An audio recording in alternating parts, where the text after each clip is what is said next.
tonight's public meeting of the Planning Committee. I'll read the full page declaration at the beginning here. Notice of collection. Personal information collected as a result of this public hearing and process is collected under the authority of the Planning Act and will be used to assist in making a decision on this matter. All names, addresses, opinions, and comments may be collected and may form part of the minutes, which will be available to the public. Other questions regarding this collection should be forwarded to the Director of Planning Services. The purpose of public meetings is to present planning applications in a public forum as required by the Planning Act. Following presentations by the applicant, committee members will be afforded an opportunity to ask questions for clarification or further information. The meeting will then be open to the public for comments and questions. Interested persons are requested to give their name and address for recording in the minutes. Interested members of the public can email the committee clerk or the assigned planner if they wish to be notified regarding a particular application. No decisions are made at public meetings concerning applications unless otherwise noted. The public meeting is held to gather public opinion. An exception to this rule is combined reports, which consolidates the public meeting and comprehensive reports. These applications are deemed by staff as straightforward and routine. This business practice has been in place for a number of years and is received by the applicants as efficient customer service and effective use of committee time. Please note that staff use discretion in determining if an application can be a combined public meeting comprehensive report to expedite the approval process. Public meeting reports are provided to inform the public of all relevant information. Information gathered is then referred back to planning services staff for the preparation of a comprehensive report and recommendation to the planning committee. This means that after the meeting tonight, staff will be considering the comments made by the public in their further review of the applications. When this review is completed, a report will be prepared making a recommendation for action to this committee. The recommendation is typically to approve with conditions or to deny. This committee then makes a recommendation on the applications to City Council. City Council has the final say on the application from the city's perspective. Following council decision, notice will be circulated in accordance with the Planning Act. If a person or public body would otherwise have an ability to appeal the decision of the Council of the Corporation of the City of Kingston to the local planning appeal tribunal, but that person or public body does not make oral submissions at a public meeting or make written submissions to the City of Kingston before the bylaw is passed, that person or public body is not entitled to appeal the decision. So our item this evening is in regard to the Tamarack Rideau 2 proposal for 998 Highway 15. So the floor is now open to whoever the presenter is. Hello, Jennifer Wood. Hello. The floor is yours. Hi, good evening. Thank you very much. If the clerk would be so kind as to share my presentation, thank you.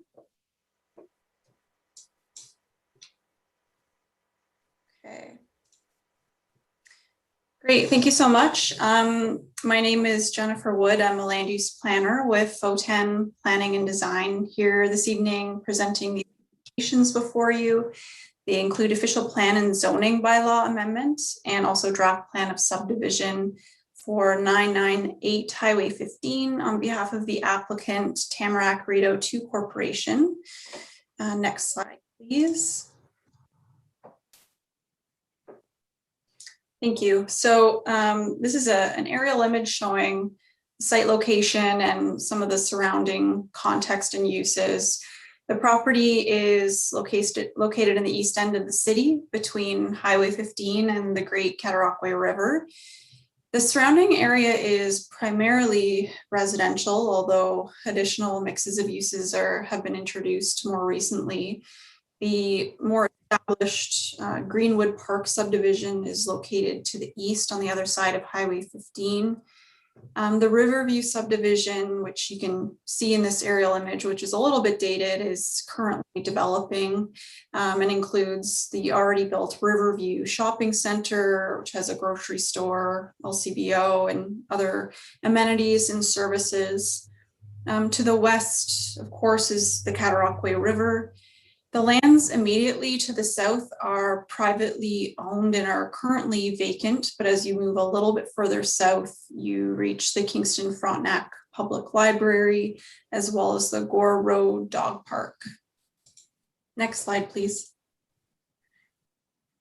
So before quarry activities began, which was in the 1940s, this property had a roughly 120-year history of farm use. And as you can see, both the quarry use and past farming activity has had a pretty profound impact on the site's appearance and its ecology. In the 70s, the property's footprint was effectively expanded through filling along the shoreline. And this was done mainly to accommodate an access road, which you can see there today. And also in order to allow the construction of a loading pier to transport quarry materials off site. And actually, if you've been to the site, there are remnants of that pier that exists today in the northwest corner. So quarry activities continued through the late 1900s until 2004, when quarry operations ceased. And since then, the site has mostly looked like how it does in this aerial image. There's a substantial rock wall from previous quarry activities, which frames the east side of the site along Highway 15 and also the north property line. For years, the deepest portion of the quarry was filled with water. You can see that in this aerial image. It was known as the quarry pond, and in 2020 the pond was drained. Contrary to popular speculation, there was no car, no Toyota at the bottom, sadly. Well, not sadly, but the site is 17 hectares in size. It's got about 100 or 570 meters of frontage on Highway 15 and about 475 meters of frontage along the river, which forms part of the Rideau Canal UNESCO World Heritage Site. Next slide, please. Now, we don't typically like to linger too much on the heavy-duty policy stuff, but I think there is some important policy context here that's important to emphasize, because it really led into the overall concept for this site and a lot of the background planning work. So the property is in the Rideau Community Secondary Plan and is designated currently as Special Study Area, which is that pinky purple color.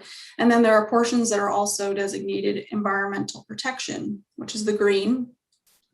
And the Special Study Area designation, it anticipated a future use of the lands once the quarry operation came to an end. It didn't specify exactly what, but basically the policies say that in support of future development of this special policy area, the OP directs that a detailed land use study needs to be undertaken by the proponent in order to do a number of things, but generally speaking, to establish appropriate new uses, to determine the location and type of future roads, and also to confirm the environmental protection boundary through site-specific environmental impact study work. And this land use study is to be implemented through an official plan amendment. Next slide, please. I think it's also important to note that the special study area, which is the area outlined in white on this plan, consists of 2 separate parcels of land that are currently under separate ownership. So the northern parcel, which is delineated on this plan with a dashed white line through the middle, the northern portion and parcel, which is the location of the former quarry operation, is owned by the applicant, Tamarack Rito 2 Corporation. And the southern portion and parcel is owned by Axiom Corporation. And so a land use study was prepared by FO10, and the intent was to consider the design and function of the special study area and to create essentially a complete residential community that contains a range of housing options and complementary uses. Now, while the Axiom property to the south is not proposed to be developed at this time because it's not owned by this developer, the land use study did consider its future development potential. The study provides for general internal street locations, potential block and lot patterns, and intended future land uses. And this work was completed to ensure that the design and the development of the quarry property would not limit flexibility for the Axiom property in the future if and when those lands do undergo their own neighborhood design process. And so a number of concepts and options were developed through the land use study. It's its own separate study and document that was submitted in support of these applications and really fed into the overall concept for the quarry subdivision. Next slide, please. The intent of the applications before you this evening are to permit the redevelopment of the former quarry site with a residential subdivision and effectively implement the findings of the land use study. The design of the subdivision really started with the preservation of open space along the western boundary of the lands, as well as consideration of the significant quarry walls present on the east and north side of the site boundaries. And like I said before, the OP already identifies the environmental protection area along the river, but it was really important that right from the beginning an EIS was completed to really ground truth those areas and delineate exactly the extent of that area. So that was really the first step, was getting an ecologist out there and basically identifying the extent of that environmental protection area. And then the result is a 1.4 hectare, 30-meter wide linear strip located adjacent to the Cataraqui River, which you can see on this plan. And this is effectively a no-touch zone to provide an area of environmental protection and to buffer the proposed residential use from river views, which is also part of the cultural heritage aspect, which is the UNESCO World Heritage Site. So with the delineation of the EPA and its boundary, parks and open spaces were then located. A new public park is proposed, which will be designed as a linear park along the shoreline buffer and will run from the north to the south boundary of the property. The main largest portion of the park area will be located in the northwest corner. And then a second smaller parkette area will be located at the western terminus of Street A. So that's the entrance street coming off of Highway 15. And a pedestrian path is currently being shown through the linear park area to provide a full public connection along the water in line with the overall vision of the waterfront master plan. There's also a stormwater management pond and a sanitary pump station block that are proposed adjacent to the park and EP, which will further increase the amount of green space. Those are the blue and the red blocks on this plan. So once the EPA and open spaces were delineated, that's where we can really start looking at a street pattern. You know, if you've seen the site and you've seen the wall, you'll know that it extends pretty much the majority of the frontage along Highway 15 and also extends along much of the north property line, which essentially means that site connectivity to Highway 15 and Riverview to the north is extremely limited. 3A is proposed to provide that access to Highway 15, and where we've shown it is pretty much the only feasible and also accessible in terms of slope entrance location to this subdivision. So as shown, it comes into the site at the southmost frontage on Highway 15, and it extends west towards the river along the south property line. And this is essentially the least steep location when accessing from Highway 15.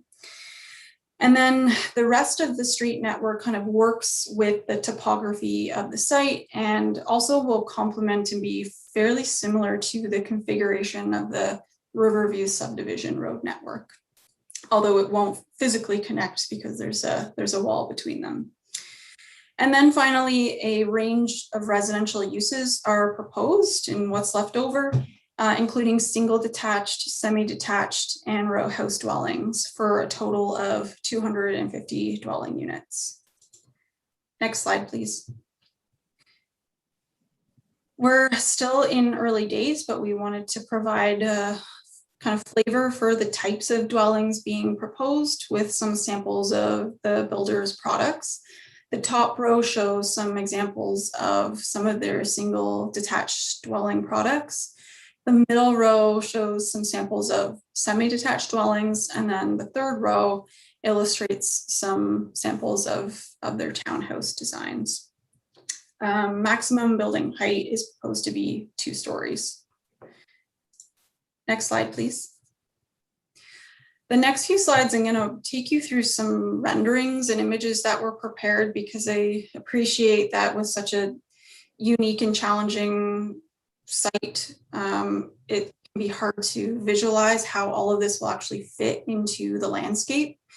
So this is we did receive some preliminary kind of questions from those who are already living in Riverview to the north in terms of what it will look like for them. So this is a view from a backyard of a dwelling on Riverview Way, looking southwest over the proposed subdivision. So kind of looking towards Lake Ontario. There will need to be quite a bit of regrading as part of this development, but ultimately the area will still sit significantly lower than surrounding lands. And you can see on the left-hand side that much of the quarry wall will be maintained next to Highway 15. And then below that, you can see roofs of proposed houses in white. And then beyond that, you can see that views of the Cataraqui River are maintained. Next slide, please. This is an aerial view from Highway 15. Now, it's not, it's sort of to give you an overall sense, but it's not necessarily a realistic view from pedestrian level scale. It's a little bit higher so that you can actually get a sense of what this looks like. So this is looking from Highway 15 towards the river. There will still be a fairly steep drop in the quarry wall itself right next to Highway 15, but then beyond that, the site more gradually slopes down towards the river. Next slide, please. These are some schematic designs of the parkette and the linear park and the environmental protection area. Ultimately, these lands will be conveyed to the city, and the Parks Department will design and construct those park spaces. But we did want to develop a few conceptual plans with our landscape architecture group to illustrate just how these areas could be developed in light of the size and the area and all of the slopes and topography that we're dealing with. So the bottom right sketch shows a possible parkette design. So it includes play structure, garden areas, a possible walkway down to the water. This may or may not be similar to what the final design is of what the Parks Department comes up with, but it's meant to illustrate that these types of more active recreation uses could be accommodated in this area. The top sketch shows the EPA, so that's really the darker, more treed area, which is the no touch zone, and then a waterfront path just outside of the buffer connecting this development to hopefully a broader shoreline trail network. Next slide, please. This is a conceptual view along the linear park trail looking north. So this is as if you're kind of in the southwest portion of the site looking north if you were to head towards that proposed park. So you can see dwellings on the right-hand side. So just as the site kind of slopes east to west, it also kind of slopes south to north. So this is the portion that's going to experience the most significant retaining. And then as you head north along this path towards the park, that retaining wall will get smaller and smaller to the point where those lots will effectively back onto that park space almost at the same level grade. And then to the left would be the environmental protection area that would be maintained in its current condition. Next slide, please. This is a view looking south along Street B, which is the street that runs closest to and parallel with the water. And you can see the potential park playground area on the right-hand side, which then kind of, if you were to continue towards that area, you would reach the linear trail. You can also see new street trees that would be introduced, as well as municipal sidewalks connecting this park to other parts of the subdivision and up to Highway 15. Next slide, please.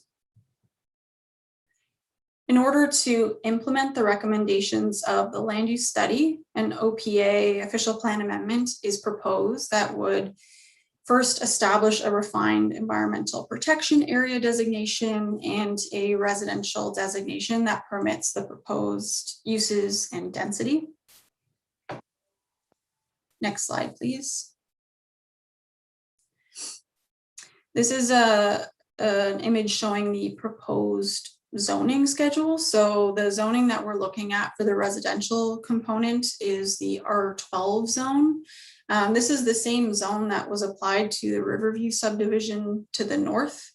We're looking to do something very similar here. There are two site-specific reliefs we are requesting in this case, one of which is a reduced front yard setback to 3 meters. So the R12 zone permits a front yard setback of 4.5.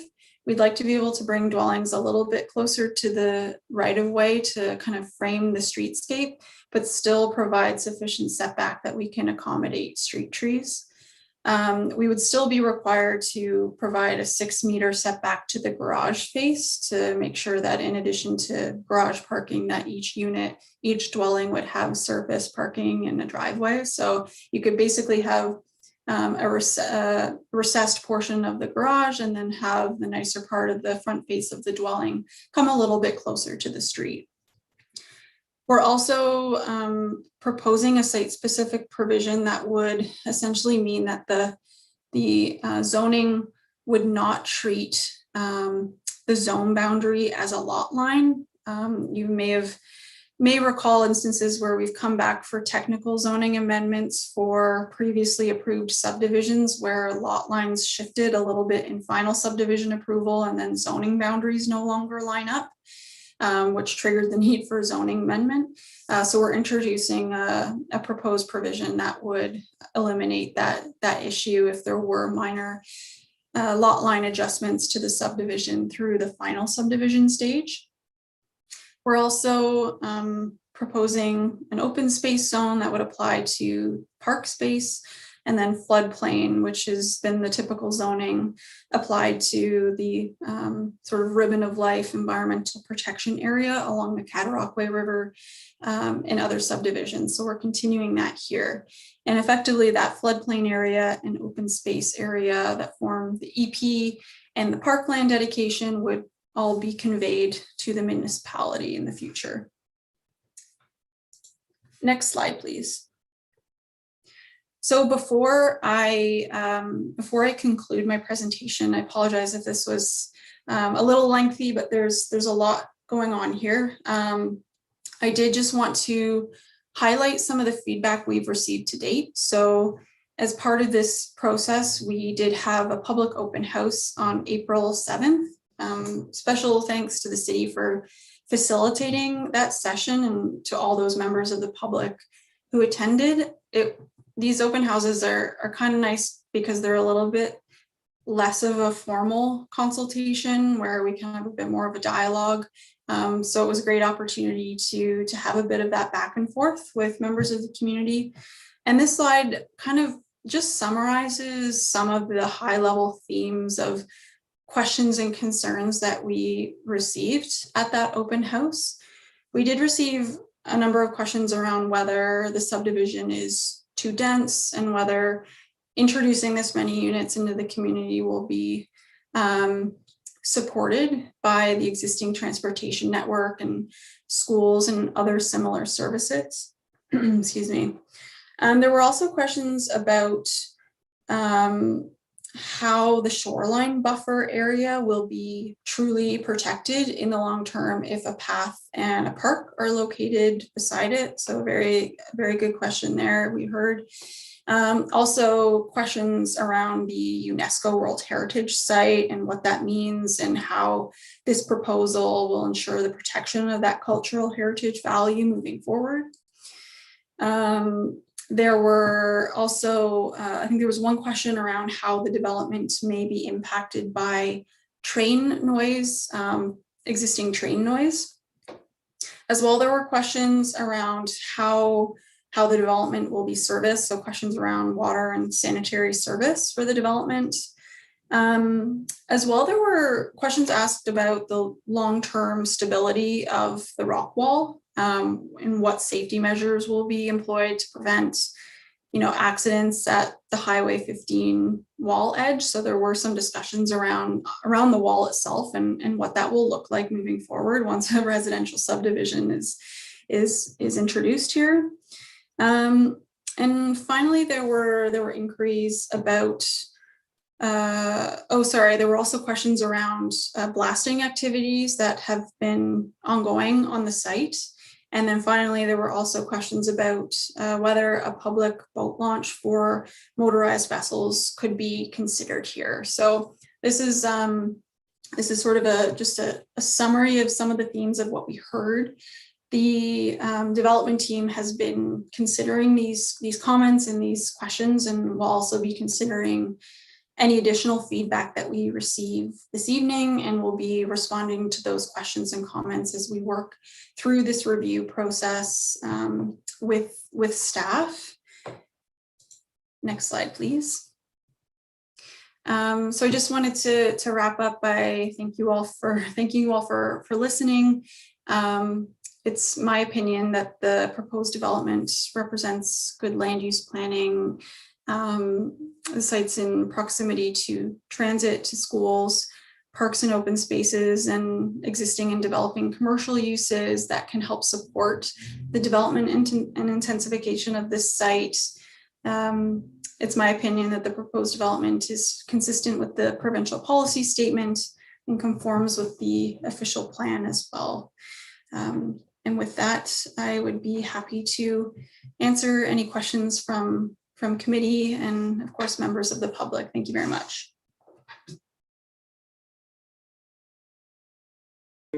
Unmute myself. Thank you very much, Ms. Wood. I'll turn to the committee now, and if there are any questions from committee members, we will recognize them. The planner has an opportunity to answer them as they're asked, and then we'll open it up for the public. So, any members of the committee? Yes. My clerk is telling me I forgot something. Go ahead. Sorry, Mr. Chair. Perhaps if Ms. Robidoux could speak to the notice provisions. Oh, certainly. Thank you. Thank you very much. Ms. Thank you. Robidoux. Thank you through you, Mr. Chair. Notice of this public meeting was given in accordance with the Planning Act. Notice was provided by advertisement in the forms of signs posted on the subject site 20 days in advance of this public meeting. In addition, notices were sent by mail to 170 property owners within 120 meters of the subject property. A courtesy notice was also placed in the Kingston Whig Standard on April 27th. To date, we've received 16 pieces of written correspondence regarding the application.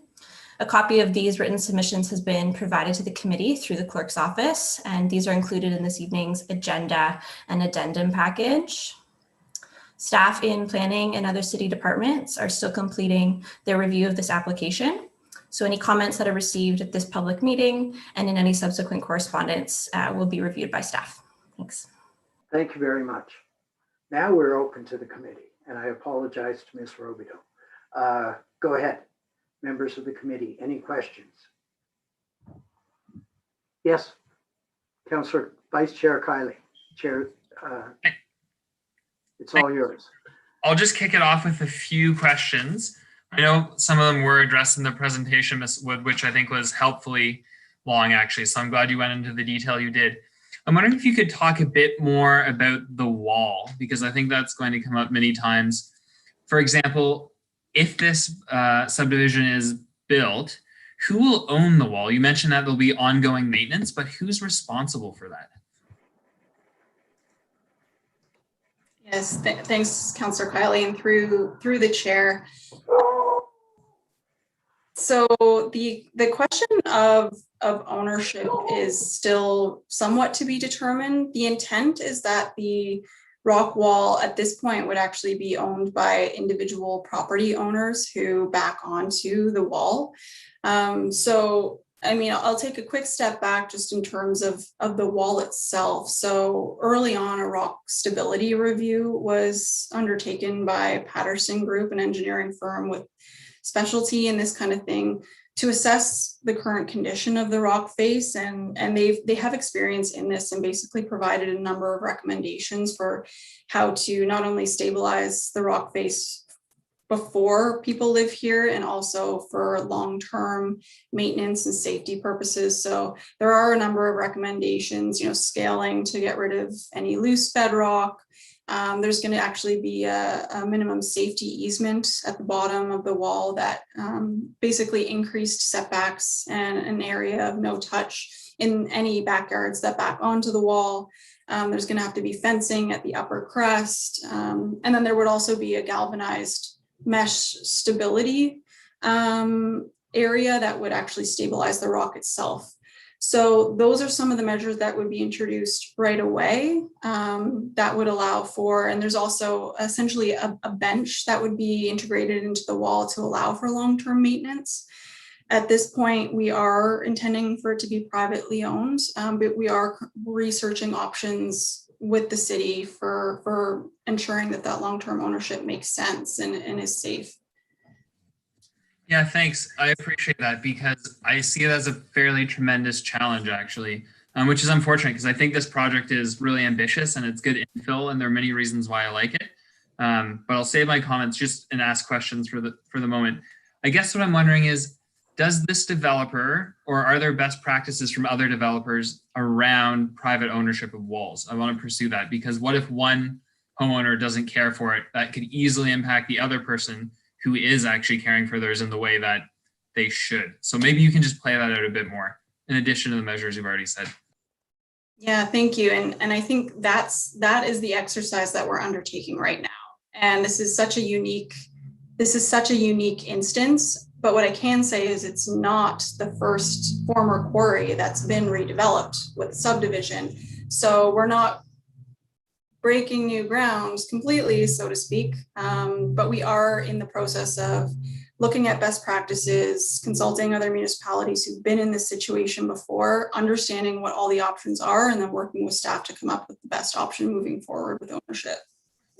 think that's reasonable. It is a process, but I can speak for myself only, saying that those type of details will be very important in my consideration of approval or not.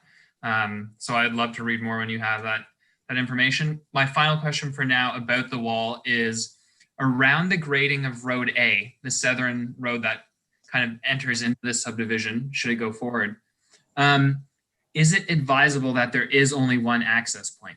It seems like that could be a problem from a public safety perspective.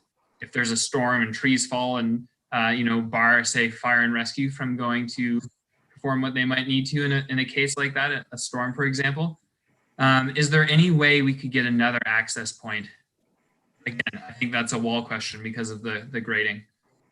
Yeah, no, it's a good question, and one that we spent some of our very early discussions and design looking at, and whether it's feasible to try and bring one in through Riverview as well to provide that secondary entrance, but ultimately found that with the grades of the site, the single location that is proposed is the only feasible and also accessible location. So accessibility is also an important consideration here, because I mean, we can put a steep road, we can engineer a steep road just about anywhere, but once you get over 5%, it's no longer accessible, which is for us critical to this development. So where the road is proposed along that south property line gives just enough run that we get the low enough slope that we need to be accessible.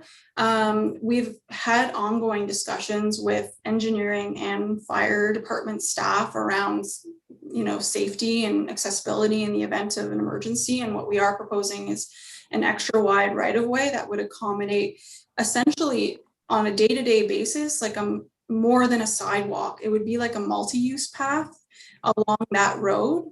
That in the rare event of an emergency could function in a short-term measure as secondary emergency service access. So if you had cars parked or blocked vehicles, it almost serves as like a temporary emergency service entrance. So that's sort of the interesting solution that we've come up with staff to make sure we're meeting accessibility, the site can be accessed, and in the event of an emergency, vehicles can get around. Yeah, so same comment, I guess. More details would always be helpful because it still gives me pause if it's essentially the same entrance, even if it's wider, but that's for another time perhaps. So thank you. Thank you very much. Who else on the committee would like to? Thank you. Councillor Osanek, the chair's, or the mic's yours. As soon as you're unmuted. There you go. There you go. Yes. Thank you, Mr. Chair, and through you. And thanks to Councillor Kiley for raising those concerns, because those are definitely issues, and especially just the overall density of this development. And then when you factor in that the only entrance in and out is Street A, that just makes it even more problematic that it's this dense. I was on planning committee back when we had Baxter subdivision and Riverview subdivision, and I share some of the public's comments when they're asking about houses 100 to 119, why they're on, I share their concern that we shouldn't have those houses on that side, right? That Street B should be a single loaded road, the way that, further north was single loaded road. So you do have houses, the premium houses, single, family dwellings on the east side of Street B. Why are we having houses allowed on the west side of Street B? Street B should be single loaded to make it consistent with the other subdivision, and also then making sure better protection for the EPA area and for that open space area too, because those backyards are going to be right on the open space. Are they going to be fenced? How will we prevent those people living in those homes there, from encroaching into the open space, right? Always an issue. And we had this single loaded road conversation at planning committee when the subdivisions to the north were built out. I have concerns with the roads for traffic calming for Road C and Road D. It looks like I keep losing it because I've had to, for page 51, I've had to blow it up so big, and then just slate with the mouse, you lose everything. So for Street D and Street C, you know, how are we built? Because those are townhomes, right? Like, or especially Street C. I don't know if that helps, but Street C is the really, really long one. And so are we building it with speed humps built in? How are we, like, any sort of raised things? How are we going to prevent speeding cars? Last night, Councillor Chappelle and I got a huge email of traffic concerns and parking concerns in Woodhaven, which is very tightly squeezed in roads, and traffic calming, parking. Actually, I should probably ask these questions one at a time. I forgot to leave. Ms. Wood, can you like answer any of the questions I have, and then I'll just go one at a time, I suppose. Yes, thank you. I have been making notes, so I will try and tackle the questions that you have asked.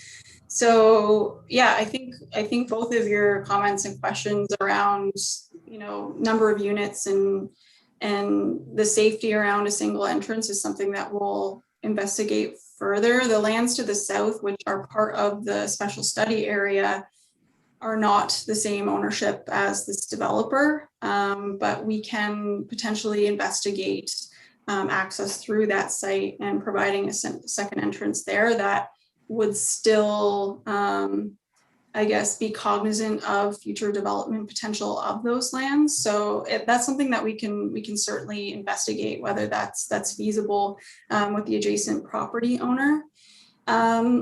So I think I would agree there are portions of the adjacent subdivisions that do have single loaded sections along their roads that are adjacent to the water. And I think a lot of that discussion previously came from actually official plan policies that were from the Pittsburgh Township official plan that kind of made their way moving forward during amalgamation into the current secondary plan. And it's an interesting read of those policies in the background, because it actually contemplated a single loaded parkway basically along the shoreline. If you look back at that policy context, and that was really part of the process of our land use study was digging into the history of the Rideau community and that policy background, and kind of how policies from Pittsburgh Township were carried forward into the new official plan. And yes, those policies considered a single loaded parkway, collector parkway along the Cataraqui River.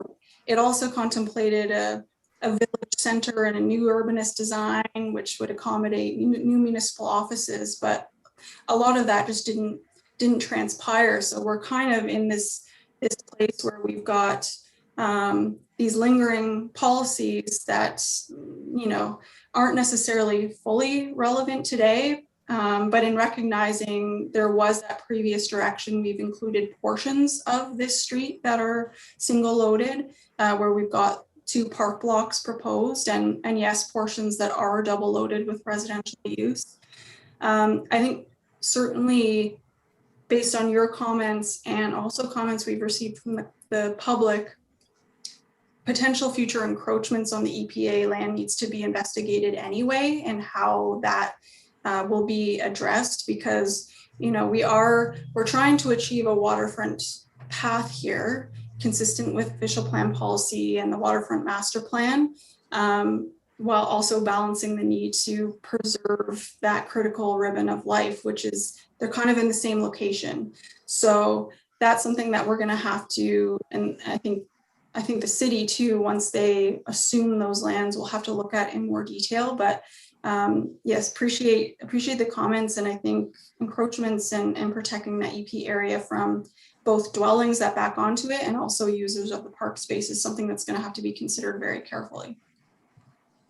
Okay, great. And then what about the traffic calming then if we start looking at a street C and street D? Or even street A? So I don't think there's going to be stop signs along there. So I can see speeding activity is going to be pretty prevalent on street B. Yeah, look how long street B is. In street C, like that is, oh, and all the stunt driving we see nowadays. What can you say, Ms. Wood, about traffic calming being built into this plan? I think it's through the chair, that's something that we'll look at. Those are factors that we consider at the detailed design stage, but I acknowledge that, you know, this is the road network we're proposing now, and it's something that we need to consider at this point in time, which I kind of alluded to before, where much of the road design in this subdivision is constrained by the very challenging topography and providing road sections and long enough runs that we have the lowest possible slope for accessibility purposes. So that's something we will look at. I would agree completely. We've got some long stretches of road, and we'll work with staff to try and come up with some possible traffic calming measures so that we don't have people ripping through street C and B there. Great, thank you. And then is it street C mostly that will have the townhomes? Is Yes. that right? So if the clerk would be so kind as to bring up slide 7, please. So the images on the left illustrate the locations of the various building typologies. Oh, I see. Okay, thank you. And then, so where you have the townhomes, is there going to be any room for parking on the street? And is the parking going to, like the person who wrote this letter last night about Woodhaven talked about the townhomes in Cataraqui North behind where Chapters used to be, and Ellesmere Avenue, like in there, and where it's got the cutouts, so like it's, you know, room for 3 cars maybe to park on the street in front of the townhomes, because I guess parking for the townhomes themselves, the homeowners, would be along like a back alley. Is it? Is that what you're proposing? Or if they don't have a garage in front of each townhome, do they? Is it parking at the back, or how is it going to work? Yeah, through the chair, it's going to be a tricky grading exercise for the civil engineers, but the intent is to have front-loaded driveways and garages for these townhomes. And one of the reasons why townhouses were proposed in this location as opposed to, why they're semi-detached dwellings, so 2 side by side as opposed to row houses, is because we needed to break up the built form to actually get down the grade, because having a row of townhouses wouldn't sit into that slope very well. But the intent is to have for townhouses with garages on the front face. Okay, and then is there going to be room on the street for like for cars to park? Or would that not be any room for parked cars? And then if there's no room for parked cars, where would visitors park? Or is it like, is the driveway just going to be 1 car only and 1 car in the garage? How many cars can park on the driveway? Well, those lots are, as you can see, extremely deep. So there might be an opportunity for us to look at setting those dwellings back further to accommodate more on-site parking.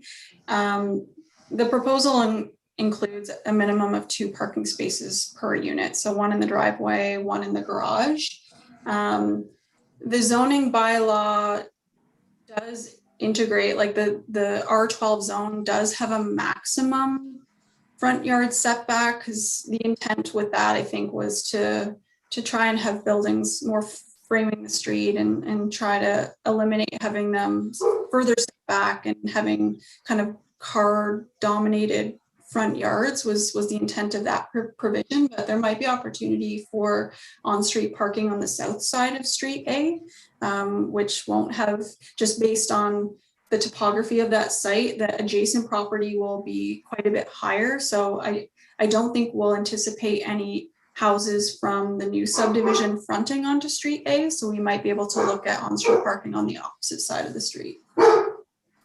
Okay, thank you. And then for trees, being like street trees being planted, obviously like the single detached homes can have a street tree. Is there, and you did mention street trees in your presentation. So is there's going to be enough room in front yards to still have street trees, even the row home, or no, sorry, the semi-detached homes? So there will be a minimum of 1 tree per lot. However, there will be likely a few lots that where you have like townhouses where driveways are right next to each other, will be limited opportunities for street trees. But that's something that, you know, we're looking at in more detail with the civil engineers as they provide and prepare more detailed engineering drawings. But a minimum of 1 tree per lot, and we'll try and fit in as much as we possibly can. Okay, thank you. And for the dark green open space area that you have right now, are all the trees being left alone that might be in there? I know there's not that many trees. It's not like it's woods right now, but are all the trees being left alone? Because I saw this one letter that said that the entire area is being cleared. So right now, like, are the trees in that designated open space zone being left alone? So there has been some ongoing clearing as the developer's been prepping the site, but anything within the, like, the ecologists came out and specifically marked and pegged the environmental protection area. And in fact, prior to any site works, blasting, clearing, turtle fencing was installed to prevent any turtles from coming into the clearing area. So that area has been kept untouched, and that's also per the direction of Parks Canada, because they want to see it maintained in its current natural state and actually become further vegetated in the future. So anything within that EP area has been maintained in its current state. Okay, thank you. Through you, Mr. Chair. So what about the open space area? I'd have to get back to you on that, and whether trees have been cleared in the park space. There may have been some grading, but I'd have to get back to you on that one. Okay, thank you. And I saw a letter this week from the CRCA, so I'm really happy to see that they've been working hard on, on comments back and forth in conjunction with Parks Canada. That gives me confidence that the EPA area will be, as the maximum protection given to the EPA area, because I do want it protected. I know that the public boat launch that Parks Canada has said no to motorized boats, but I just want to put on the record, I have a big concern, even if there is going to be a boat launch for kayaks or paddle boards, how then will the rest of the EPA be preserved, right? Because once you give people access to the waterfront and like, even if it's kayaks, this going, oh, I don't want to have to bring it all the way to my garage every time. Maybe I'll just leave it here next to the boat launch. And then the next person, okay, I'll try to tie mine up next. And then suddenly what a pretty defined boat launch area or viewing park area gets really expanded out, which then gives no protection to the EPA, right? Or little trails start to go down to the water. So I just want this noted for the minutes. We have to try to protect the EPA, and how are we going to protect it if people are bringing kayaks and paddle boards down in there, even if we say no, then, which we hope we will do, to motorized boats, as if the EPA is just too sensitive along here. Yeah, and I guess just one other thing is, I don't know very much about quarries and then building on top. So where the water was, Ms. Wood, right, that you can still see on Google Maps, that water has all been drained now? Is like, that's right? And then are there any natural wells? Like, are some of these homes going to have 2 or 3 sump pumps going at all time to, you know, keep their basements dry and their backyards dry? Like, was that quarry ever naturally, you know, fed springs in the springtime or anything? Like, are the basements going to be dry?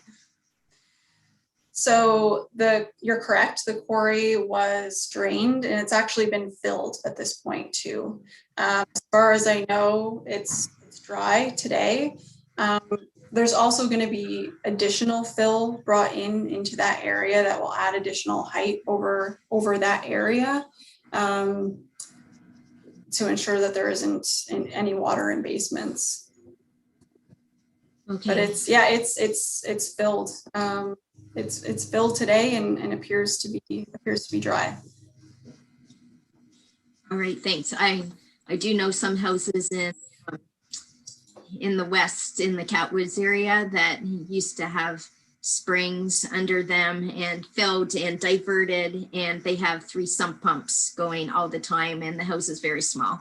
So I do, anyway, I'm not a hydro engineer. Hopefully that won't be the case with this subdivision. So, okay, those are my questions. Thank you very much for answering them.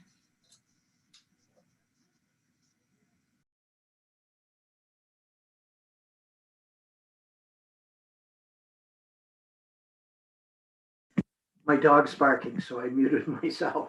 The floor is yours, Councillor Hill. Thanks, and I can't imagine there's too many questions left after Councillor Osanek and Councillor Kiley went with that thorough review. But I did wonder about, and maybe this is a question for Ms. Robideau, but do we ever contemplate the use of emergency access roads that are gated so that they don't necessarily need to meet the accessibility criteria, but can be opened up for emergency services if they're needed? Thank you, through you, Mr. Chair. Thanks for that question, Councillor Hill. That's definitely something that I can take back to our engineering and transportation services group to inquire with them a little further about that. But to my understanding, that certainly is something that we could contemplate. Whether it's feasible on this site or not, I'm not sure, but that's something that I'm happy to take back to those groups to consider further in their technical review of the application, which is ongoing. Thanks. Thank you. Any other further questions? Yes, Councillor Hutchison, who always likes to go last. The floor is yours.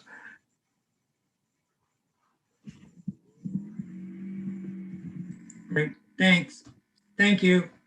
I don't plan to go last, but sometimes I think it's better to let other people ask their questions first. My first question is more about it's about the general context of this development. So right now, the zoning is MX-1, correct? And so in essence, the city doesn't have to change this zoning at all. That's correct, right? I mean, the city could just say, no, don't accept this proposal. This is not the type of land use we want here. Correct? Through the chair, council could deny this application. The current zoning permits the former quarry use, which was abandoned or ceased in 2004, and there's currently not a license for it. So in essence, there's really no development potential right now based on the current zoning. Right.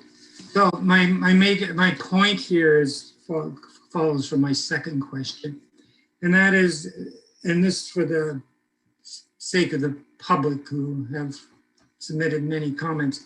It doesn't follow that outside certain infrastructure requirements for development, that there's a multiplicity of planning proposals possible on this on this site? Like, this is not, here's the only site proposal that we can do here. And not the only requirement that the city could make as a valuation of Could I suggest, Councillor Hutchison, that that's probably a question better directed to one of either our planner or a senior planner. Okay. Because Ms. Wood is representing a client and isn't looking for reasons to not develop the land. No. But Okay. our rights would be. Okay. So do I have to wait to do that? No, perhaps, oh, there we go. Megan's got her hand up. So go ahead, Ms. Robideau. Thank you, and through Mr. Chair.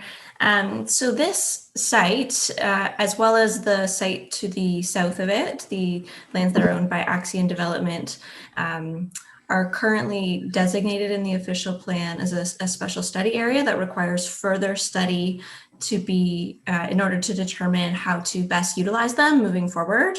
And so the official plan indicates that a range of land uses that should be contemplated in that land use study to determine how those lands should be utilized moving forward. So this applicant has submitted a land use study with their submission materials for this application as was required of them in order to meet that section of the official plan. And so the intent of that land use study is to further demonstrate the best way to utilize this site moving forward. And so that's something that staff is reviewing as a part of our technical review of this application. Right, fair enough. And my purpose of asking those questions is simply to, and making that point, is that the signal to the public and staff that any number of possible uses, to quote the staff member, is possible on this site. I'm not saying I'm against this development holus bolus or anything like that, but it does open up a range of possibilities. Unlike situations where we have zoning and certain things are allowed and the amendments are somewhat more marginal that are requested. So I have a question here. I couldn't quite find it or re-find it. You sort of alluded to the density. So what is the density per unit per hectare?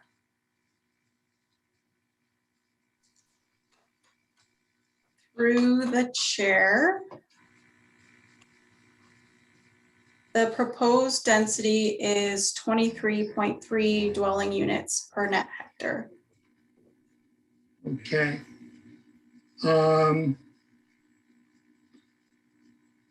Thank you.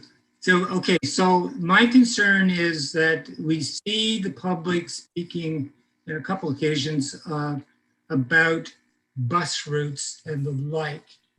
Now we know that the minimal density for making transit even minimally possible is 37.5 units per hectare.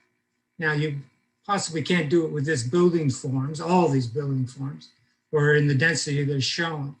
So would there be any consideration that increasing the density in a different form to allow for this to be supportable, to be able to support the transit? Thank you. And through the chair, it's certainly something that we can look at. And in some of the early days, we were exploring all types of built forms and uses. As Ms. Robideau indicated, the official plan notes that this is a special study area and requires further study through a land use study and basically says you need to contemplate a whole range of uses in this location. We did explore initially some higher density, taller residential uses. I know there have been other taller residential uses proposed along the Cataraqui River previously that have raised major concerns with particularly Parks Canada, as this is a UNESCO World Heritage Site. So I think in light of that, we were really trying to achieve as short of a low of a built form as possible, so that views from the Cataraqui River, which is the UNESCO World Heritage Site, would be views of dwellings would be screened as much as possible by existing vegetation. And we've had discussions with Parks Canada, and there seems to be support for that as opposed to a taller building. We are, like I said before, like very much constrained by the topography of the site and the physical challenges of it. I think if you look at the plan itself, we've tried to lay it out as efficiently as possible while still providing a range of uses, and also recognizing some of the surrounding neighborhoods and ensuring compatibility with those neighborhoods, which are in this location predominantly single and semi-detached dwellings. Right, so that could be true adjacent to the buffer zone and the EPA zone, but scaling back towards Highway 15, that would be a possibility, right? Yeah, it's through the chair. It's something that we can look at. I think the challenge will be that the site slopes towards Highway 15, so a taller mid or high-rise residential building would likely be quite visible from the UNESCO World Heritage Site, but it's something that we will certainly consider. Okay. Now, regarding the buffer zone, the 30-meter allowance there, is there, and this is a question to staff as well, is there, we had a discussion just at our immediate last meeting about when the buffer zone and EPA considerations converge, there can be more of a requirement at the water side, like 30 meters plus, because it's also an EPA zone. So is there any consideration to be given for that? Yes, through the chair, the proposed EPA zone and buffer is reflective of the recommendations of the environmental impact study. It has been reviewed now by Cataraqui Conservation Authority as well as Parks Canada. They've got sort of a joint review committee, which is the Rideau Waterway Development Review Team, and they have reviewed and are supportive of the proposed 30-meter setback.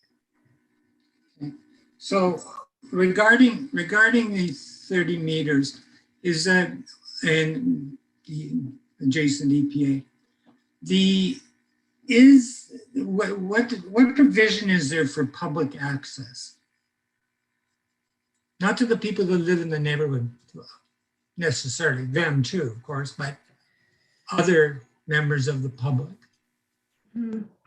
So these lands will ultimately be conveyed to the city.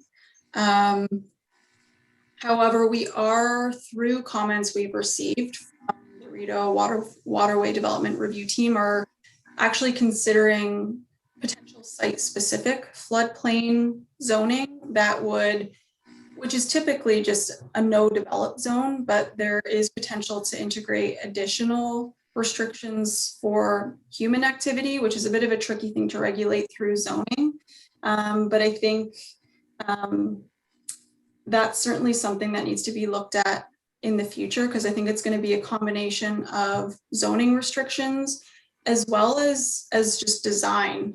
Because as Councillor Osanek said, I think you can zone or condition in a subdivision agreement all kinds of restrictions, but on the ground conditions are going to be what dictates people's behavior and activity. So I think there's going to have to be some really thoughtful considerations at the detailed design stage of what that interface of the park block and the EP area looks like, whether that's a physical barrier, signage throughout that's both educational in terms of the UNESCO World Heritage Site and the vegetated area and the ecological significance of the area, coupled with restrictions in the subdivision agreement and the zoning. I think we need to look at any and all avenues, both through policy and regulation and through physical design, in order to protect that area in the long term. Okay. Thank you for the detailed response. The main concern, though, was simply how the public will access those that trail, and that can be part of an EPA, right? Depending on how sensitively you do it. So that's Excuse my me, yes. concern. No, I think I misunderstood you. So the walkway is proposed outside of, so the walkway is proposed outside of the environmental protection area. So we've got the 30-meter environmental, which the intent is no one goes there.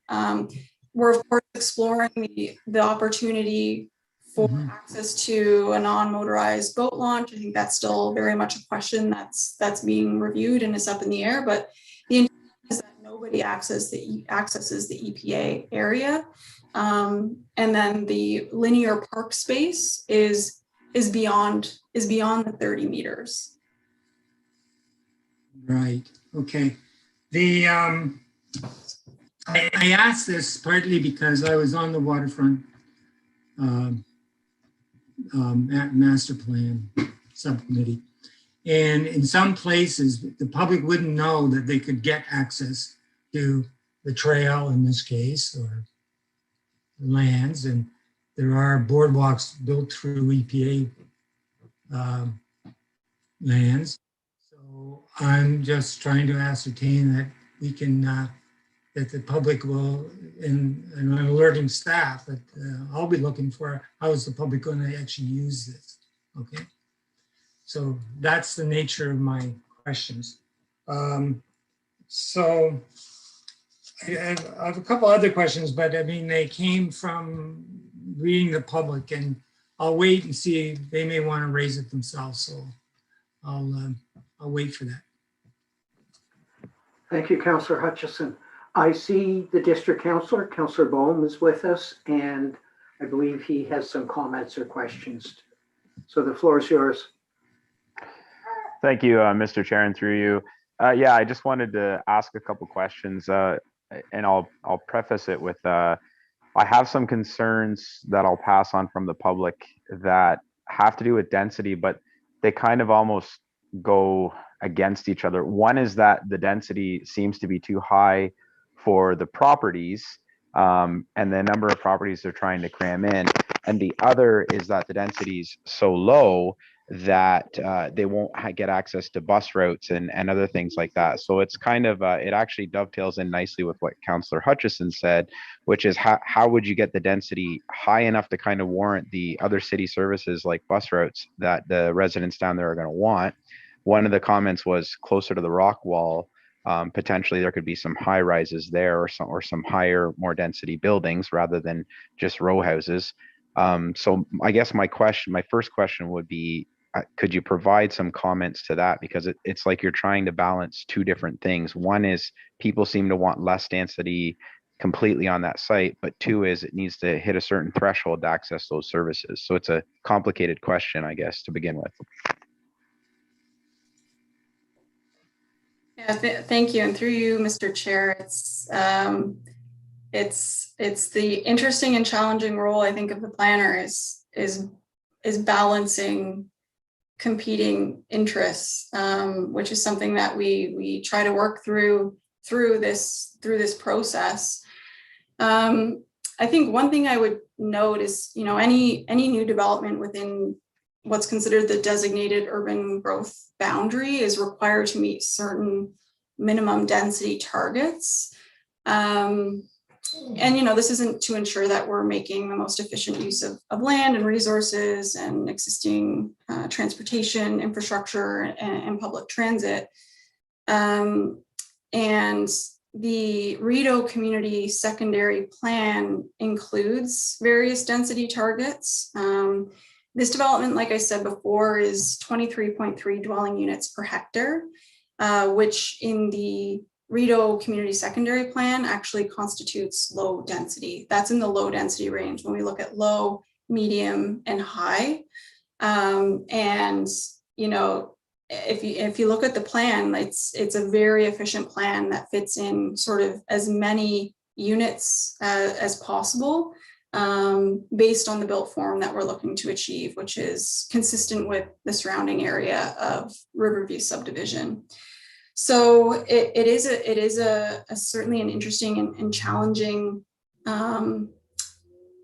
interest to balance. And I think it's something that we can certainly go back and look at, and whether there are opportunities to increase density here. But we are, like you say, we're trying to balance those interests. Okay, thank you for that. I'll just add a quick comment here, which is that I think with the rock wall at the back, there might be an opportunity there, because as Councillor Kiley asked, there's a certain challenge, I believe, with trying to have that in somebody's backyard and then make a private homeowner responsible for it, when if there's any issues with that, at the end of the day, it's going to be the city that gets called, because that usually seems to be how these things go, where a homeowner wasn't aware, even if it's clearly stated in their lease or their purchase agreement. And then when things start to go wrong down the road, it's everybody turns to the city. So then it's taxpayers as a whole. So in that area, if there's potential to do high rises or a higher rise building in those areas to increase density, if that could be looked at, there might be some potential to kind of, get two birds with one stone there and avoid future issues. For my next question, it's more around the actual parking on the street, which seems to be not very available. And in most existing neighborhoods, even if there's a one spot in the driveway and one spot in the garage, let's be honest, a lot of people fill their garage with things other than a vehicle, and there's not a lot of overflow parking. It begs the question, which the community has asked me to relay, is where do all the visitors park that want to go visit their friends and families down there once COVID ends and you're allowed to do that? Where would those visitor vehicles go if there's only one spot in most of the driveways?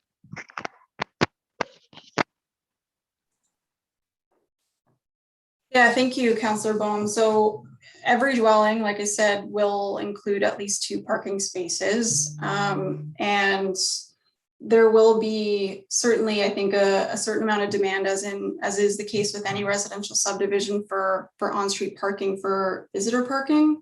And I would agree. I think especially for the row house dwellings, on-street parking will be a challenge, in that there will be more limited on-street parking for these uses. I think this is something that, we're going to take back and look at to see what opportunities there are to accommodate visitor parking for the subdivision. Okay, perfect. Yeah, because in the end, what's a challenge for you becomes an ongoing operating concern for the city itself. So if approved as is, then what happens is it's city bylaw that gets called. It's council that gets, that has to deal with it once that issue's there. And then you also have to take into account that we have a winter parking bylaw. So what is minimal parking in the summer and spring and fall becomes non-existent parking in the winter. So all of a sudden now it creates a whole bunch of issues that kind of are sort of left for everybody else to deal with on a go forward basis. So I guess it's something where there's got to be some plan ahead of time to sort of mitigate that. And that's kind of one of the biggest criticisms from the public, because there's a lot of interest in it, and I believe everybody wants to see something go in there. They just want to know that a lot of these concerns have been addressed and thought out ahead of time. Which kind of brings up the next one, which is the existing traffic on 15 and the way the traffic study speaks about it being expanded. And so there wouldn't be a lot of issues with that overflow traffic going on to 15. And I've seen this in a few other studies, but as it stands right now, a lot of the plans to expand Highway 15 are all under review. And any traffic data that's been gathered in the last, say, probably 14 or 15 months would be suspect at best, just because the COVID world we're living in right now doesn't actually give true traffic counts, because so many people are working remotely and restricted during lockdown. So I'm wondering if you could comment a bit more on where the data was gathered for the traffic study, when the data was gathered, and if it was taken into account that the existing traffic modeling right now might not be adequate to the real world once things get back to some semblance of normal. Thank you, and through you. And first, I just want to clarify that any traffic conclusions and recommendations of the report certainly weren't contingent on any future upgrades to Highway 15. We acknowledge there's significant challenges currently, and the city's undertaking a Class EA to look at improvements. And as part of this subdivision, a signalized intersection is proposed at the entrance road, as well as some proposed lane configurations and turning lanes to prevent queuing and further congestion on Highway 15. Essentially, the traffic study concluded that, there are already significant challenges on Highway 15, but that at peak hours, this subdivision won't make it any worse than it already is. Like, the increased traffic flows are fairly negligible. In terms of, I'd have to get back to you in terms of how COVID was considered, but I know in traffic studies there are certain projections that traffic consultants use for all kinds of off-peak considerations where they need to, when they're conducting their study, it may be during, for example, the summer even, or during March break, or during periods where there might not be your typical traffic flows, and they apply certain projections to that to make the results reflect a more regular traffic pattern. So I'll definitely go back to the traffic consultants and ensure that they did apply some sort of additional rate to take into account regular traffic volumes, because I think I would agree, COVID would probably have a pretty big impact on Highway 15 movements. So I'll take a look at that and make sure that they did apply some sort of increase to their stats to consider that for regular usage, because we are going to eventually go back to normal and COVID will go away eventually. So we want to make sure that those counts are considerate of those future conditions. Okay, thanks. I'd appreciate that information as well. On top of that, I guess I would ask, what is the exact number of dwelling units that are proposed there right now? 250. Sorry, 250? Yes. Okay, so it's still based on the original thing that I saw. So assuming 2 cars per house, we're looking at 500 cars. So what is being stated, and this is where the public, I believe, is going to be skeptical, is that 500 additional cars on 15 during peak times, when it's already at times at a standstill during normal times, are not going to add significantly to the problem. Is that because, like, I find that hard to fathom that an additional 500 cars are not going to exacerbate an existing issue. And I think that's, I guess I would like to see or understand the justification for that rationale a little bit more. Yeah, and we can certainly, through the chair, we can certainly flesh that out further. I know traffic studies are pretty technical, so through our technical response, we can provide additional details related to that. I think certainly the immediately surrounding transportation network is going to experience, especially around the new intersection. But I think what they found, the overall catchment area in the grand scheme of things, isn't going to experience a significant change. We can provide that additional information if it wasn't made clear in the traffic impact study. Okay, yeah, because there's also been some concern raised about how close those 2 intersections actually are together, and what issues that might create. So even if there's turning lanes and everything like that, I mean, that main arterial road, Highway 15, is fed into from numerous other subdivisions. So adding a brand new subdivision there and then having another 500 cars, and then every intersection you add realistically slows down traffic. So I mean, I guess I would like to understand that more, to be able to pass that information on to the public, because at the end of the day, it is going to have some type of impact, and it's likely not going to be a positive one on traffic in the area. So I appreciate any information you can provide further on that, or any other consideration that you can take back to the planning committee on this, and your own planning department. Certainly. Thank you. And that was my final question. Thank you very much. Could you take the chair very briefly, Vice Chair Kiley? I do, and I recognize you. Thank you very much. Just a couple of things. I can't remember if it was in this term of council or the previous term of council, when Homestead wanted to put up, and I always say only in Kingston is 10 stories considered a high rise. But the reality is that I believe Homestead, and I can see if you want to nod that it happened this term. I think it was late previous term, and there was all kinds of pushback for what wasn't a high rise. I think it was 6 or 8 stories, but it was along the previous Portsmouth waterfront area. So we need to be a little cautious when we're suggesting or offering a conjecture that maybe we can put up a high rise there. The reality is, I'm not sure Tamarack has ever been in the business of high rises, and it's their property. But the other potential issue is we may, by offering a higher density, higher building, we may be stirring up a real hornet's nest. So just a word to the wise.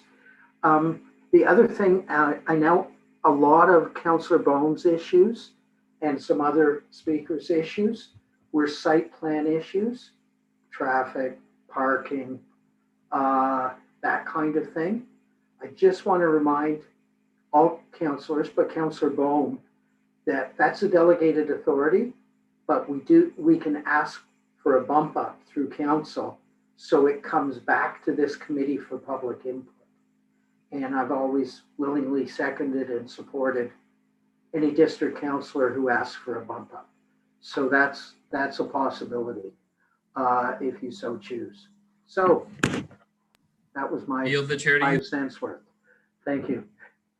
So we will now, through our clerk, we'll now turn to the public. I just want to mention to members of the public, when you're recognized, kindly give your name and address, and you'll be given 5 minutes to make comments or ask questions. All of those questions are gathered up by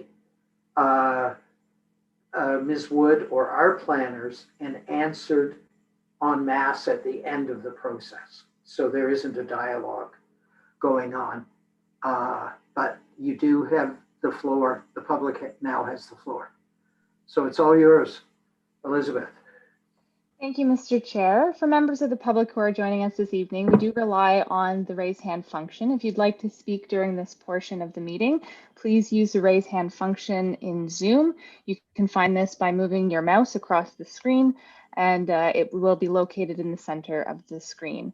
I'm going to give just a couple of seconds here, Mr. Chair, as we don't currently have any hands up, but just so that we give enough opportunity to the public to raise their hands.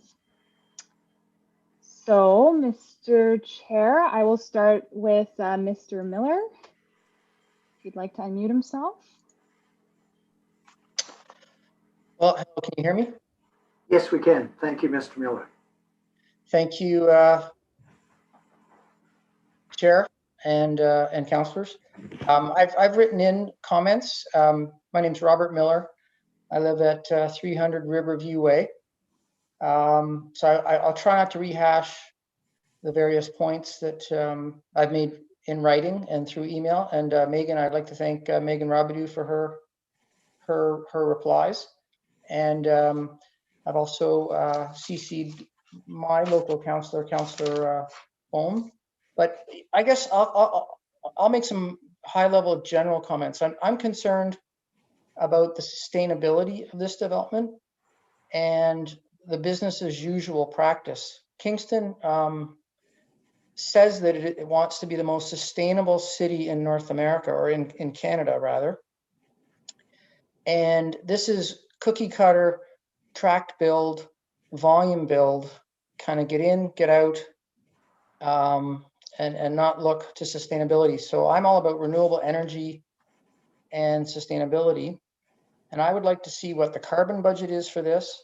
I would like the city and councillors to say, it doesn't matter what form of energy is delivered to the subdivision to heat and to live, but consider things like not putting in a natural gas main, put in an expanded or increased electrical service for electrical space heating and cooling, electric vehicles, those sorts of things. And I've made this comment. I will say that I've witnessed firsthand tract build, volume build practices, and they're not sustainable. There are solid waste issues and solid waste management issues. I should say that I'm a professional mechanical engineer, and I've got a master's of science degree in environmental engineering, and I have a solid waste background and a renewable energy background. I've developed a couple hundred megawatts of wind, a couple hundred megawatts of solar. My house at 800 Riverview Way has 12 kilowatts of solar on it now. I do solar thermal. I'd just like to see more of that kind of thing considered and integrated into the homes. Now, I know the city and the council don't have a lot of power over developers to do so, but I would like to see the city, try to incent that as much as possible. I have a concern. My biggest concern is probably along the waterfront and the 30-meter buffer. I would hope that the city can do anything and everything in its power to require the 30-meter buffer and more, and have the 30-meter buffer and respect the EPA. It looks to me right now that the EPA has a section carved out of it to take out or to put in those houses 100 to 119. I wouldn't do that. And on the southwest corner of the development where this park is shown, it's pinched. There's going to be hardly any land there, and there's going to be a giant retaining wall, and that'll look ugly. It won't be a really redeeming feature. And I just don't understand why the houses need to be there. I picked up on a new term. You guys were talking about a single loaded road. So I would say put a single loaded road in on the water side, because once it's gone, and you never get it back. Other than that, I had high level concerns around the cumulative effects of this development, the one to the south, and then whatever Homestead is doing or proposing at the old Rideau Marina. Like, there will be all these big developments happening. So what happens to schools? Like, my wife teaches or is over at Sir John A. Macdonald School. It was built to take up to grade 8. Well, as soon as it opened, it only could accommodate students up to grade 6. And my daughter was in grade 8 at LaSalle. Is there enough infrastructure, fire, ambulance, schools, and those sorts of things? That's sort of it for now. I mean, and again, I'm listening with great interest, and thanks for the opportunity. And I'll probably write in some more notes. Thank you, Mr. Miller. And feel free to send letters through the clerk or through our planner, and we'll be able to read those. Yeah, one final comment, and you guys already mentioned it. The parking issue is nuts. Like, when I go out at night, summer, winter, fall, and you make a valid point. 2 cars per home is not enough. When I go along Riverview and I get into the townhome or the semi-detached area, there are cars over the sidewalk. Every house is jammed. It has 3 or 4 people that live there with cars. So not only, I don't know where visitors would park. There's not enough parking right now for people that live in the homes. They're blocking the sidewalks, and in the winter, with snowbanks and stuff, you just can't get through there. It's jammed. So maybe, I know you're trying to hit density targets, and I know there's a balance there, but maybe there needs to be some off-site parking or additional parking for visitors and just overflow parking. And it's sad because it's a car-centric neighborhood. Thank you, Mr. Miller. I appreciate that. Who's next, Elizabeth? Thank you, Mr. Chair. Next on the list is Mr. Mitchell. I'm going to ask him to unmute himself, please. Okay. You're on, Don. Good evening. You can hear me okay? Yes. Okay. My name is Donald Mitchell, and I live at 43 Gibson Avenue. I wanted to say a few things. If I say nothing else, I'd like to address a few accessibility issues, which, listening to the presentation, immediately jumped out for me.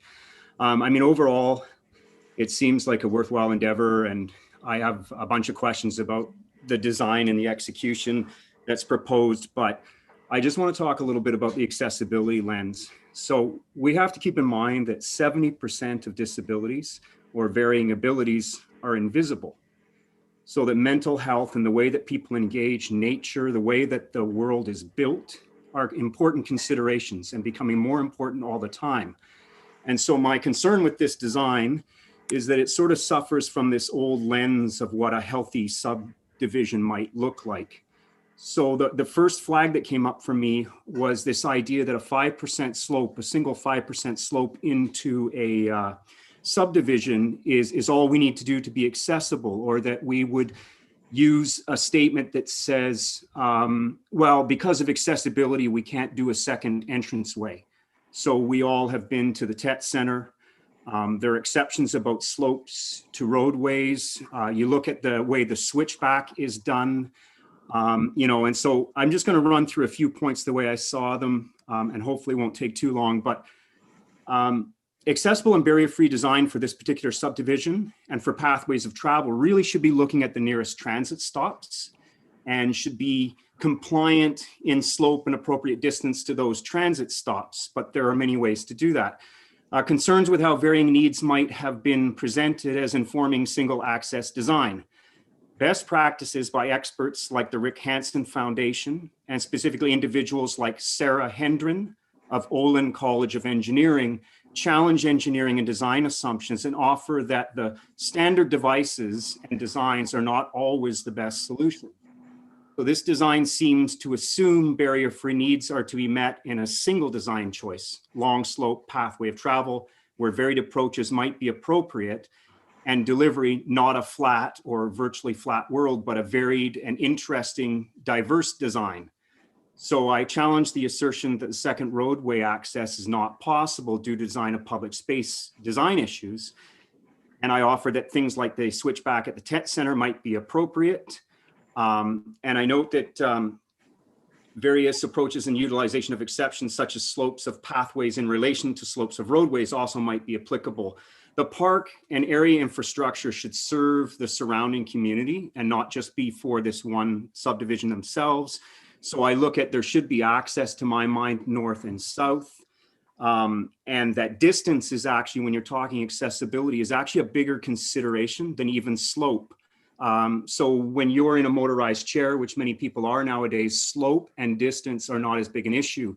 But when you have other types of mobility needs or you require certain types of assists, a shorter distance, a greater slope, different options actually provide greater accessibility, and they should be explored.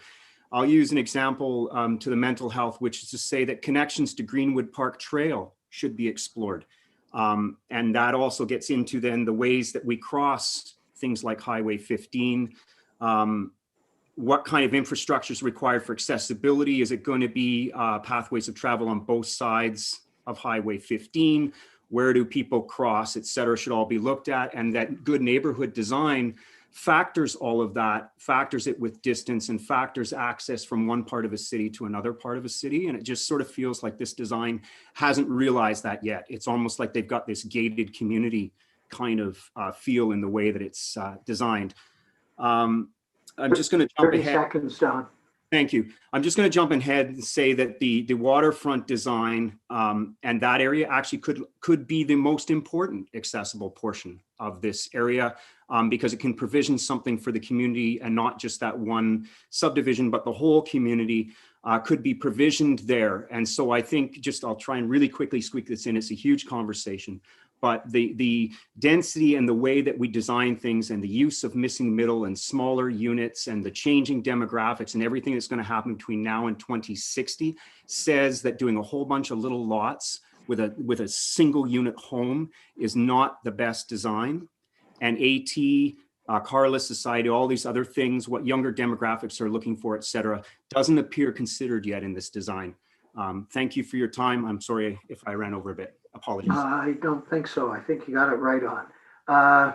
For people who may be curious, Mr. Mitchell was a longtime chair of our MAC, or Municipal Accessibility Advisory Committee. So that's where he got all that knowledge. So, thank you. Who's next? Elizabeth? Thank you, Mr. Chair. Next is Ms. Schmolka. I will ask her to unmute herself. Great. Thank you very much. Everyone can hear me? Yep. Thank you. So I am speaking tonight on behalf of Building Kingston's Future, 738 Newmarket Lane in the River Park subdivision. And I'd like to start by inviting all of Planning Committee to visit River Park, 144 units laid out very much like this subdivision that's being proposed across the river from River Park. And we have enormous problems with parking. We have problems with construction people coming to work in a house. There's no parking. We have actually overflow parking spaces here, and they're visitor ones and they're registered ones for homeowners who can purchase them on a monthly rental. And people are paving their front lawns in order to accommodate their other car, because as a councillor mentioned, people have other things in their garages, like their bicycles, like their cross-country skis, like their green bin, which you really shouldn't have on your front porch, etc. So parking is a huge issue, and I didn't hear how wide roads A, B, C, and D are, so I was curious about how wide the roads are. But do come have a look. You can have a look at the third crossing while you're here. I think you'll see that there's a real need. And I also heard Ms. Wood say that the garages would be set back, leaving 2 spaces, but in fact, it looks like there's a garage and a space in front, which means the drivers of those cars are always juggling who's leaving the parking space first and who's in the garage, and it is a nightmare for people who have to do that. It's not a practical way to live. I wanted to bring up a letter that the UNESCO, the United Nations Educational, Scientific and Cultural Organization, wrote to the Ambassador of Canada responsible for UNESCO. So at the time it was Elaine Ayot. And this was, Dear Ambassador, this was with respect to, please note that ICOMOS, which is the sort of World Heritage branch of UNESCO. Please note that ICOMOS concludes in its review that the proposed Chateau Laurier and Rideau Marina developments could have a significantly negative impact on the outstanding universal value of the property, meaning the Rideau Canal, and should not proceed until their full impacts have been assessed. ICOMOS therefore advises the state party, meaning Canada, to undertake a heritage impact assessment as well as a visual impact assessment for both the Chateau Laurier and Rideau Marina development projects individually. The state party is invited to share these assessments with the World Heritage Center for review by the advisory bodies before adopting its conclusions. So I don't know, I heard the applicants speak about the UNESCO designation, but I didn't hear anything about a heritage impact study and a value impact assessment and whether UNESCO is okay with what is being proposed here. They were not okay with the Rideau Marina project, which was at the time 8 stories, Chair Neil. I think another thing I haven't heard tonight is about the provincially significant wetland. So the waterfront here is provincially significant wetland. It runs from Bell Park basically up to the 401, let's say, but this is a really significant body of water that the city has a responsibility to protect. And it's all very well to talk about the EPA area and the 30 meters, but there also has to be a study to say the 90 meters 120 meters from the PSW, there can be no negative impacts. And I would fully support no single, like there has to be a single loaded road here. You do not want houses and cars and buildings on the waterfront side of this development. I'm really worried about the city's liability, and I think Councillor Bohm raised good points about this, and Councillor Kiley did as well with the rock wall, emergency vehicles, and I think Councillor Osanek talked about wet basements. All of those things, as Councillor Bohm pointed out, come back to haunt the city. We end up as taxpayers paying for the problems that a bad development has contributed. And you know, in the opinion of Building Kingston's Future, this is not good planning or in the public interest of development as it's proposed. There's lots of pretty pictures of trees. How do trees grow on rock? This is a quarry. There is no earth there. And the applicants can say we're going to put in 3 meters of earth or fill, but trees need to get their roots down or they blow over in the wind, frankly. And this is waterfront and it can be windy. I'm very troubled that there's a property to the south for which there is no plan. That's really bad planning to have a second subdivision potential without looking how the 2 properties are going to integrate. So I think that's a planning issue to have these properties going forward. I'd like to know who owns Axion and how Taggart, thank you, how it relates. I really believe this developer is asking for a lot from the city, and the city has a right to ask for a lot back, which means a bigger setback from the waterfront, more rationale about tree planting. This isn't, as Councillor Hutchison pointed out, this isn't an automatic, it's a quarry. What works in the context of this quarry development to be functional? And a bus is never going to come down here. So how are people within 300 meters of the bus stop, and what is really the access for people? And it's almost like this development right now is a little enclave, a gated community that's at risk of never being part of the city, but causing a lot of problems for the city. So I will end there. Thank you very much. Thank you very much. Feel free to send us your notes or a letter if you have anything that you'd like to add. Well, could I, excuse do me, we could have I just anybody ask? else? No, actually, Vicky, you had 5.5 minutes. I was going to send the Incomos letter in if the city doesn't have it on hand. Please Okay. do. Thank you. Elizabeth, who's next? Thank you, Mr. Chair. We don't currently have any hands. Perhaps we could do a last call if there's any members who have not spoken this evening that would like to speak during the public section. If you could please raise your hand now in Zoom.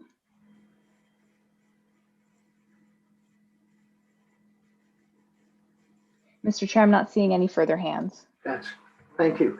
I will now open it up to Mrs. Wood or to any of our planners to address those questions that were asked. Thank you. Thank you, and through the chair, I'm happy to get started, and staff feel free to add on to what I have to say. I would first just encourage members of the public to review the submission package. So there's a lot of technical considerations here and a lot of work that's been undertaken to date. Heritage, cultural heritage, natural heritage, engineering, and a number of supporting studies that have been prepared that unfortunately I simply don't have time tonight to go through.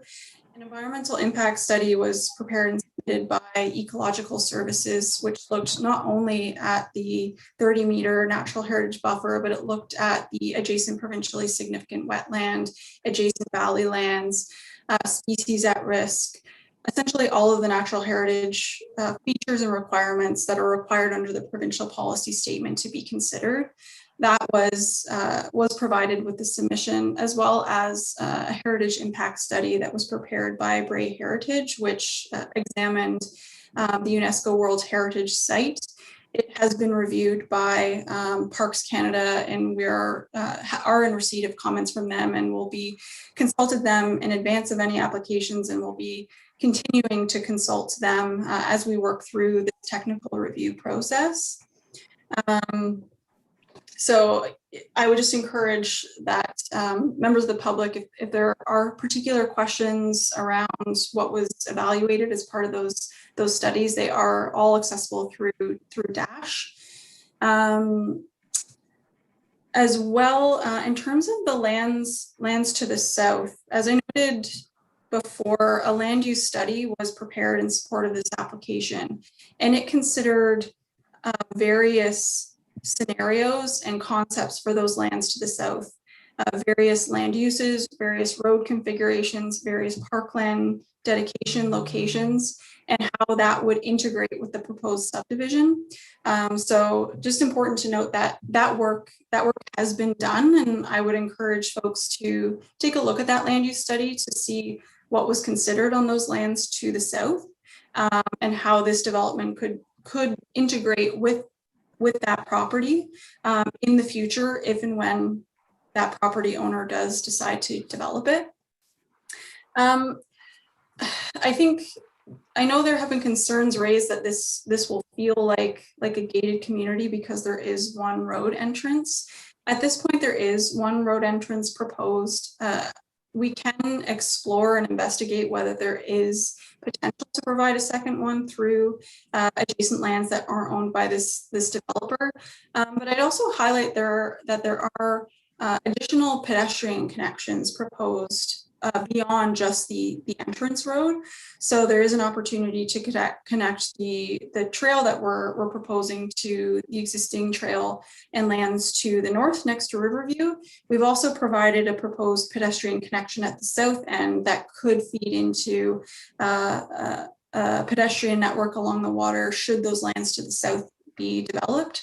So please just keep in mind that, you know, we are still in the early stages of the design of this subdivision and what future connections look like. But in addition to the entrance road, there will be pedestrian connections along the water to the north and the south.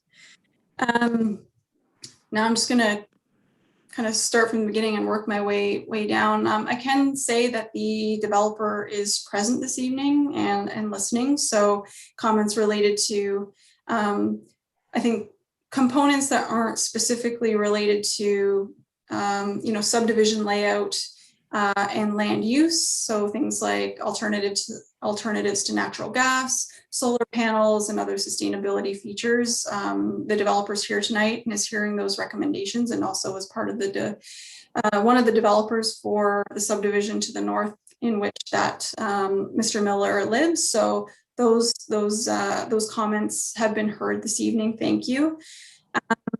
I also just wanted to clarify that the 30-meter setback, there were concerns that the dwellings on the west side of Street B were encroaching within the 30-meter setback. So the 30-meter setback is that light green area that I showed. That's consistent with the recommendations of the EIS. There is no proposed development within the 30-meter buffer. That darker green beyond that is the proposed parkland dedication, which is in addition to and beyond that 30-meter setback. And beyond that are proposed residential dwellings. So just something I wanted to clarify there.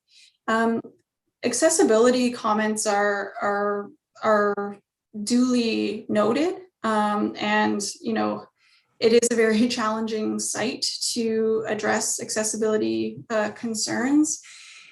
We are still in the early days of the subdivision design, and I think a lot of the work around pathways and sidewalks and connections and ensuring that public spaces like the parkland dedication is accessible to all will come at a later stage during the detailed design and when the city assumes those lands and designs park spaces.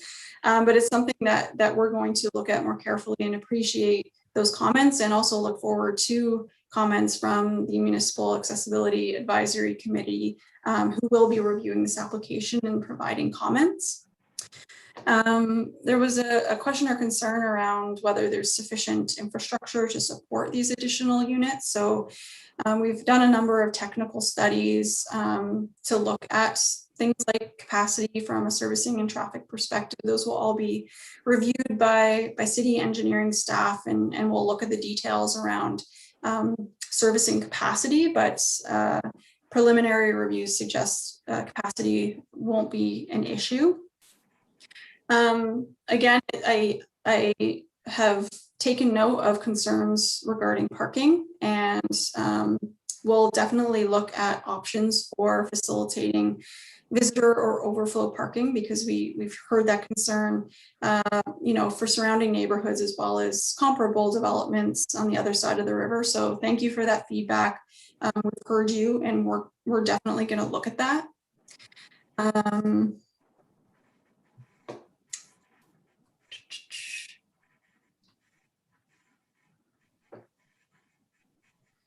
The roads are right-of-ways are 20 meters wide in accordance with municipal standards.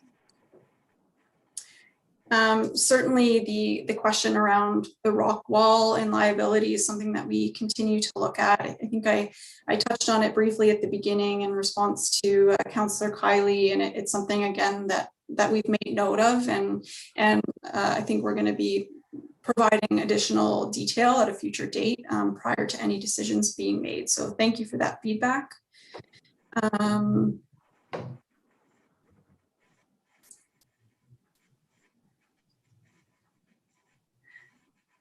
Unless the chair or any other members of the committee think I've missed anything. Yes, we'll go, I see Councillor Osanek's hand is up. We'll go back to the committee for any missed questions or further questions. I have one or two, but I'll give our planners an opportunity if there's anything that they'd like to speak to as far as the public questioning went. Thank you, Ms. Robideau. Thank you through you, Mr. Chair. I don't think there's anything further for staff to respond to at this time, but certainly thank everyone for their comments and questions, and we'll certainly take those under advisement as we continue our review of this application, and responses will be provided in a future comprehensive report. Thank you, Ms. Robideau. Councillor Osanek, the floor is yours.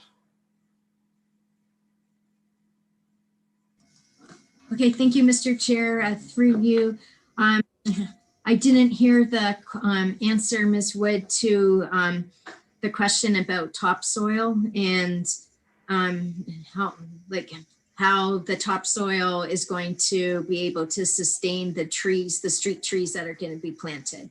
So is it true that it's just going to be how much fill of topsoil?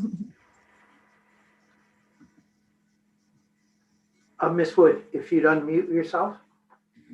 Thank you. Sorry, yes, this is my first Zoom meeting ever. So thank you for that comment. And it's something that we'll review with the developer and the civil engineer. I'm sure there are best practices that we can refer to and consult the city on in terms of what is the minimum amount of topsoil that's required to support a root system for the types of trees that we're looking for street trees. So I think that's something that we need to confirm and make sure that we're considering through the grading plan, which is a little bit further down the road, but ensuring that grading plan does provide sufficient topsoil to accommodate trees. Okay, thank you. And can you also explain, please, the retaining wall that's going to be along, is the retaining wall going to be separating the open space from the EPA, or where's the retaining wall?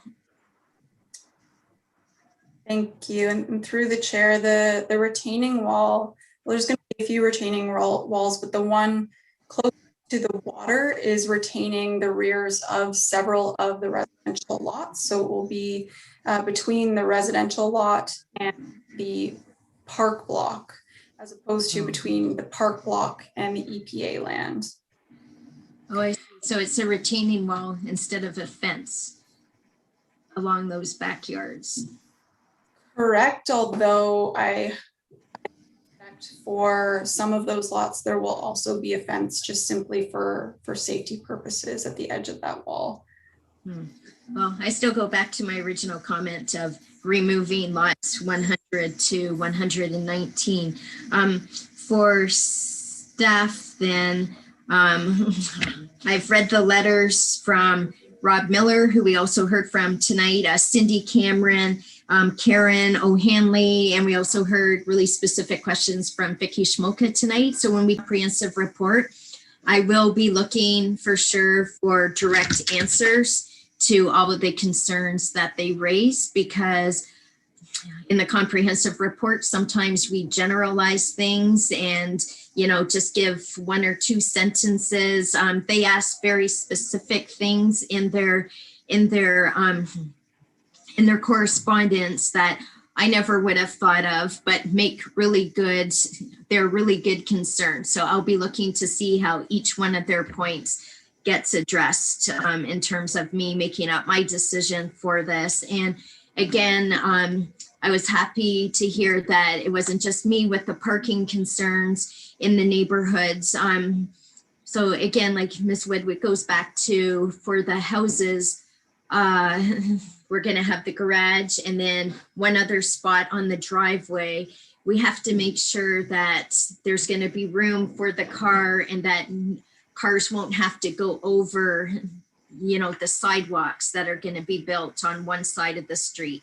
And for those homes that are going to have a sidewalk, they need enough room on the driveway to be able to have their car without worrying about it, because we did have to, what do we have to do? We had to amend our bylaw, give an exception to our bylaw for Greenwood Park in another area a few months ago, where the driveways were not built long enough and cars were overlapping the sidewalks.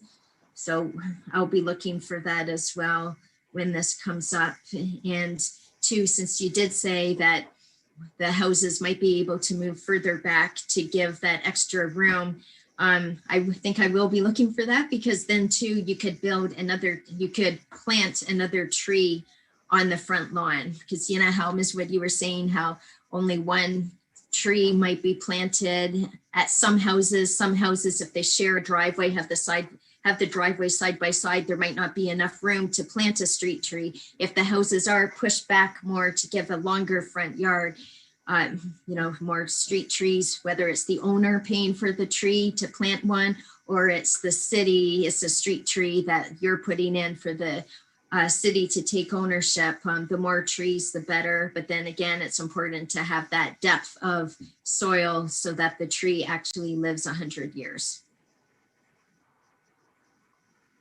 Thank you, Councillor Rosanek. I believe Councillor Hill was waving at me a minute or two ago. Yeah, just my question is more around what Councillor Rosanek was saying around the single loaded road. And I'm wondering, so as I see the retaining wall that you had up in your picture, and then so that there would be like the retaining wall, then there's a pathway. And I'm assuming that that's like intended to be kind of a permanent pathway. It's not like just a rough pathway. It's a maintained pathway that would sort of run parallel to the EPA zone.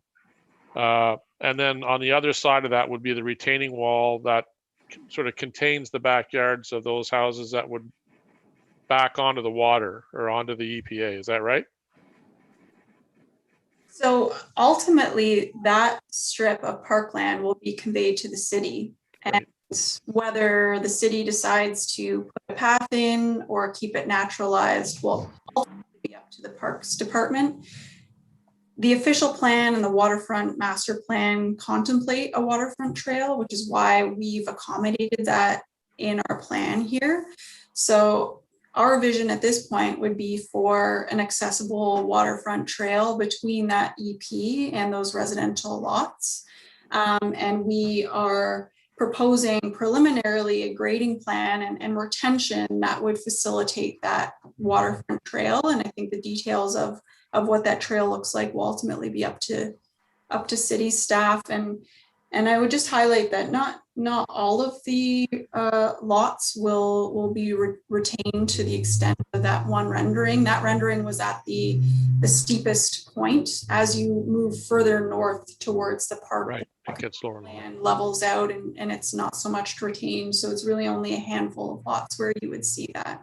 Okay, well, and I guess my it's sort of more to the point that Councillor Osanek made about encroachment, because we have seen that where, but I'm thinking with the pathway and assuming that the backyards are clearly defined rather than kind of left open, that would kind of address the concerns that I would have about it being double loaded. So just, I think that the key there would be to make sure that area is clearly defined as not the backyards of the folks that are living in those homes, right?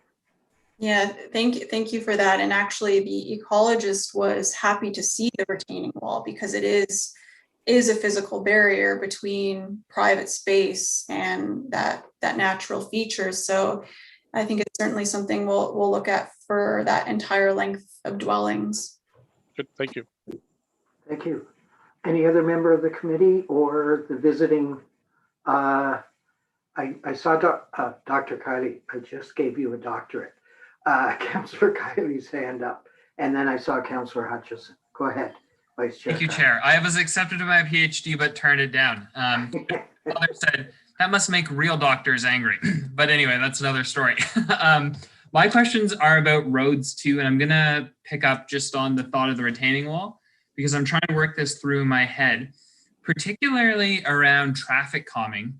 And if the retaining wall wasn't in the southwestern portion of the property, could a hill on road B actually be a way to calm traffic? I know that in my area in the West End, there are a few nice hills which sometimes can actually slow folks down. And I think Councillor Osanik was right to bring up that as essentially a freeway, big old line that people can speed on is very problematic. So if that retaining wall wasn't there, or at least wasn't as high, and there's a hill, could that actually be a traffic calming measure? Through the chair, I'm not a traffic consultant or expert, so I'm not sure I'm really the authority to be commenting on whether the extent to which a hill offers traffic calming measures. But it's something that we can have our traffic consultant look at and provide a bit of commentary on whether that offer that. And I would also just point out that just based on the grade of the site, that retaining wall required to support those lands, whether those are residential lots or not. And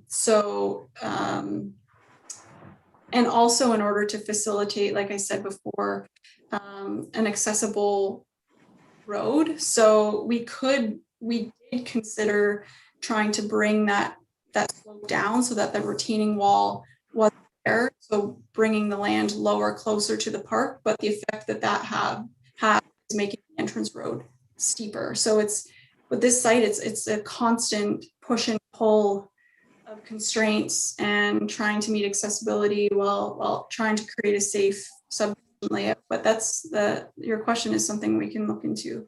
Yeah, and your response is valid. I definitely see that it's not a straightforward approach here by any means. I'm also hoping you could comment, just clarify, maybe I missed it if you've done this already, to the question about road width. What are the widths of the roads here? I know we've talked a bit about parking availability, but do we have numbers at this point, like the actual dimensions? The proposed rights of way are 20 meters wide. That's the city's municipal standard to accommodate sufficient paved surface, curbing, boulevard, sidewalk, underground utility trench, and street lighting and street trees.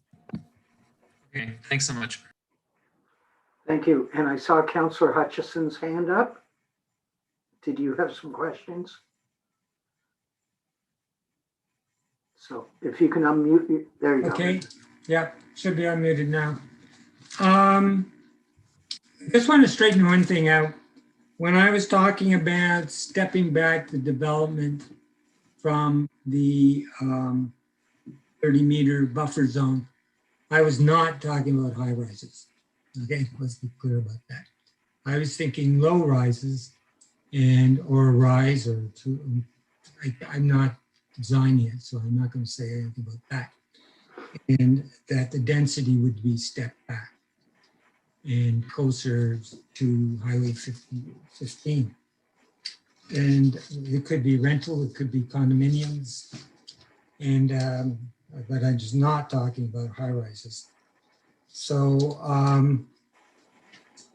the other thing is just on the parking, as a matter of comparison, how does this compare to the parking situation in Greenwood Park, which I believe this developer also developed, or parts of? And that the planner doesn't know. Does any of our? Yeah, perhaps she can prepare, if you know the answer to that question, great, or you could just send it through the clerk. How this compares with parking in Greenwood. Well, I'm actually picking this up not only from my own observation of the report, but because it's raised by the public. Because there are parts of Greenwood Park, and I know this personally because I used to drive through there quite often at one point. Can And, any of the planners here tonight answer that? Or if not, you can prepare an answer and share it. Just to clarify, you mean Greenwood Park to the east or Riverview subdivision, which is the newer one to the north? Greenwood Park to the east. Okay. I can't answer that. The reason is that there's all kinds of parking problems there. And I think that the public is anticipating that they may be repeated. And part of it is because people end up parking on the street and you can barely get through. And it's frankly not safe for little kids. And you have to crawl through there and sometimes you can't get through on certain streets. So, and that has to do with how close, as being mentioned by other councillors, how close they are to the houses are to the road. So I'm just raising that as a concern. And that Greenwood Park should be looked at to make sure we don't end up with the same problems. It's not every street as well, okay? So at least that's my observation. The other thing is, in terms of, I have concerns about the trees as well. And now I know they've backfilled there, so that may have a positive aspect to it. But I have experience with trees on sites that have had to be backfilled, and you can't grow just anything there. You have to have a landscaping plan that takes into account the depth and nature of the soil, and so I'm asking staff to keep an eye out for that, and I also want to give my support for the notion of the single loaded road and having some open, eye-friendly space there. Thank you. Any other member of council or the committee that would like to say anything at this time? Seeing none, I will ask Vice Chair Kiley. Oh, Mr. Chair, just before I take the chair from you, I noticed Mr. Park has his hand up. Oh, I missed that. Oh, there he is. The floor is yours. Thank you, through you, Mr. Chair. Just in response to Councillor Hutchison's question about parking in Greenwood Park, I mean, the parking for detached homes is determined by the zoning bylaw. So there's a requirement in the zoning bylaw for one parking space per house. What the zoning bylaw does not control is the number of vehicles that are owned in a household, and we have no control over that. And unfortunately, as an observation of my own, living very close to this area, and I've seen it in other parts of the city, yes, you do get households that own 3-4 vehicles, and there's no way you can park them on the property. But that is not something we're able to control through the zoning bylaw, unfortunately. Thank you. Vice Chair Kiley. I'll take the chair and recognize you. Thank you. Regarding the parking comment that Mr. Park just made, I recognize that one parking space per unit is the norm.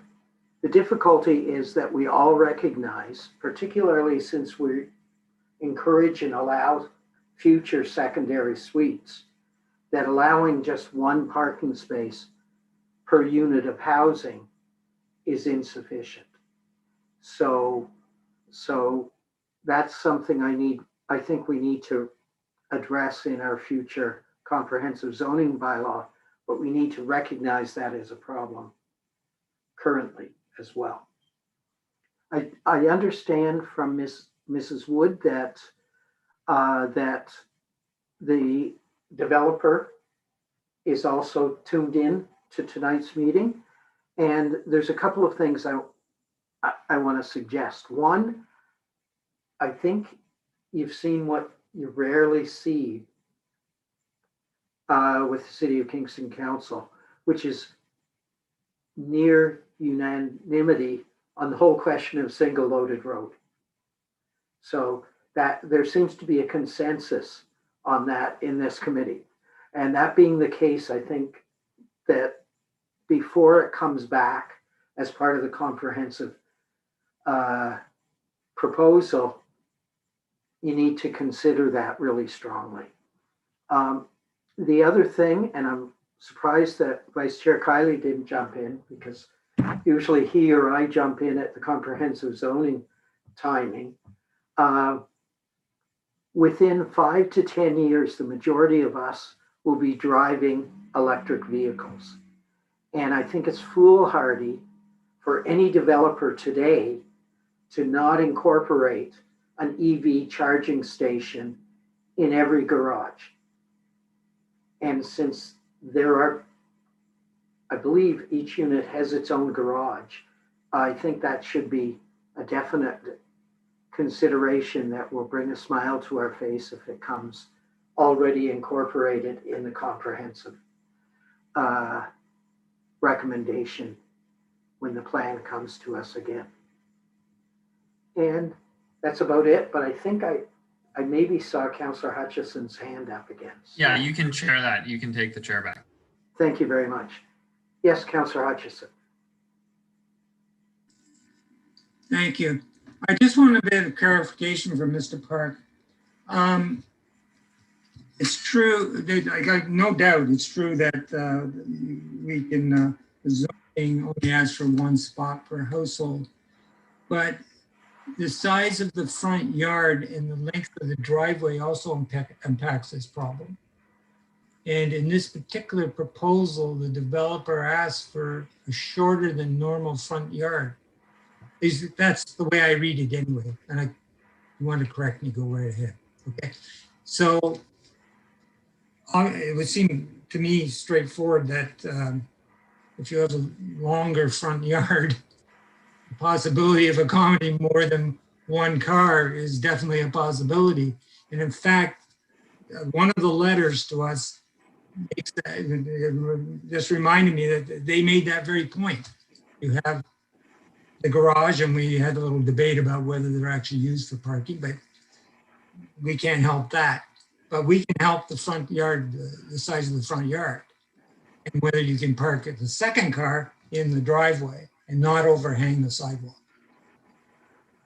So is that a reasonable interpretation of what the report says? Through you, Mr. Chair. I think in this situation, through the design of a new subdivision, it's certainly something that can be explored. If the opportunity exists for a deeper setback to allow for a longer driveway. But you also have other, shall I call them, competing interests for the zoning bylaw, such as side yard setbacks, maximum coverage of your parking areas, your open space that needs to be provided, things like that. So it starts to get to be a bit of a balancing act. So we will certainly take that away and work with the applicant on that where possible, so that if it's the ability is there to design a longer driveway that fits the zoning and what's being proposed, and that's certainly something we can look at. Thank you. I see Ms.